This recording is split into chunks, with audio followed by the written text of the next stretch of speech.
मच्छीपासून झाले मच्छिंद्रनाथ, गोरक्ष जन्मले गौरी भस्मात, जालिंदर उत्पत्ती यज्ञ कुंडात, कानिप जन्मले गजकरणात।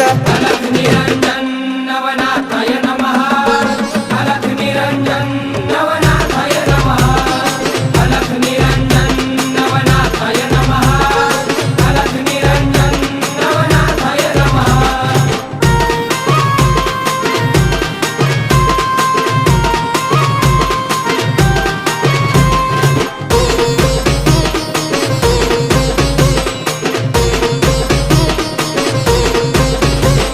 रेवतिरी जन्मले रेवणनाथ, ब्रह्माचा पुत्र चरपटीनाथ, वटवृक्ष पोटी नागेशनाथ, मीननाथ जन्मले स्त्री राज्यात।